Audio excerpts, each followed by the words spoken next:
ঘটনাটি ঘটেছে ভাঙড় ২ নম্বর ব্লকের চালতাবেড়িয়া অঞ্চলের কোচপুকুর এলাকায়। ঘটনার সূত্রে জানা যায়, ওই এলাকায় তৃণমূল কংগ্রেসের মিটিংয়ে যেতে বলা হয় আইএসএফ কর্মীদের, আর না যাওয়ায় আইএসএফ কর্মীদের মারধর করে অভিযোগ তৃণমূলের বিরুদ্ধে। ঘটনায় আহত হয়েছে এক আইএসএফ কর্মী। এরপর ওই আহত আইএসএফ কর্মীকে জিরেনগাছা হাসপাতালে নিয়ে আসে চিকিৎসার জন্য। তবে গোটা ঘটনার কথা অস্বীকার করে তৃণমূল। তৃণমূলের দাবি, কি বলবেন?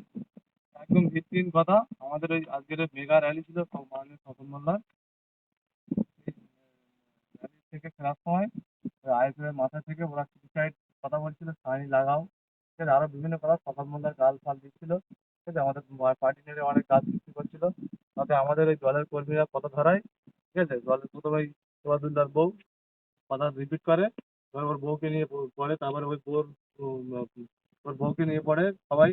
এবার এরা ছাড়াতে গিয়ে একটা বিশাল একটা ওখানে অশান্তি সৃষ্টি হয়, ঠিক আছে। ওরা দা কুরুল বটি এইসব নিয়ে মারধর করে, ওর বউকে ভীষণভাবে শারীরিকভাবে অত্যাচার করে, ঠিক আছে। শ্লীলতাহানির থেকেও খারাপ ওর বর ছিল। আমি সেখানে যদি পুলিশ না আসতো, আজকে অন্য কিছু এ হয়ে যেত। কারা করেছে? আইএসএফরা করেছে। আপনারা কোন দল করেন? আমরা টিএমসি করি। এসে বলছে সাইন ঘুষে লাগাও, এসব বলছে। এবার আমরা বলছি কথা, তাই তারপরে এবার টানাটানি করছে, মারতে এসেছিল। এরা বাড়ি ছিল না। কারা কারা মারলো? আইসেফের লোকেরা আপনাকে কি মারধর করেছে? টানাটানি করেছে।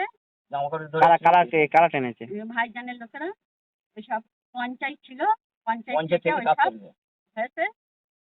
আমার বাড়ির সামনে আইএসএফের মাথা আছে। তারপর তুমি বলছিলাম বলুন। বলে ওরা গালাগালি করছে। মহিলারা টানা হেসা করেছে আপনাকে?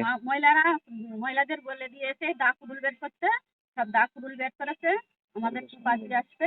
মহিলারা টানা হেসা করে না পুরুষ ছিল? পুরুষরা ছিল। গিয়ে স্বগত মোল্লার মিটিং ছিল, আমরা সেই রেলি করেছি। এদিকে যে বলো, রেলি করে আমরা লোকজন বেশি হয়ে গেছে, দেখেছো ওরা। দেখার পরে আমরা তো সব পার্টি অফিসে আমরা মিটিং করেছি, ভোটটা কি বিয়ে করবো। আমরা পার্টি সব চলে গেছি। আমার গিন্নি ছিল বাড়ি, এসে দেখি যে আমার গিন্নি আমাকে ফোন করলো, বলে এখানে এই অবস্থা, বিশাল মারপিট আছে। এসে দেখি যে আমার গিন্নি স্থান নিয়ে টানাটানি করেছে। এই নিয়ে আমি এখন আজকে কারা করেছে এরা? আইসি বেড়া করেছে। কত লোকজন দেখতে পাচ্ছি তো, অবস্থা খারাপ। আর ছেলেরা মানে পুরুষরা করেছে না মহিলারা করেছে টানা হেসা? না, ছেলেরা করেছে, পুরুষরা কোথায় করে? কিন্তু ওরা তো অভিযোগ করছে আপনারা ওদেরকে মারধর করেছেন। তাহলে কি করে? ওরাই করেছে। দেখেন, ওরা এমন ধরনের লোক, সুন্দরী বউ বলি, সুন্দরী বউ বলি ওরা ছাড়ে না গো। ইসলাম নিয়ে খেলা করেছে আমার গিন্নি। কি নাম আপনার? আমার নাম এবদুল্লাহ মোল্লা, মস্তুপুর দক্ষিণ পাড়ায় বাড়ি। আপনি তৃণমূল করেন? আমি তৃণমূল করি। দেখেন আমার তৃণমূলের এখন সৈন্য গায়ে রয়েছে আমার। ঠিক আছে। এই ঘটনায় চাঞ্চল্য খবর পেয়ে ঘটনাস্থলে আসে উত্তর কাশীপুর থানার পুলিশ। এসে পরিস্থিতি নিয়ন্ত্রণ করে। পাশাপাশি গোটা ঘটনার বিষয় নিয়ে তদন্ত শুরু করেছে উত্তর কাশীপুর থানার পুলিশ। দক্ষিণ ২৪ পরগনা থেকে বাবলু প্রামাণিকের রিপোর্ট, ডি বাংলা নিউজ।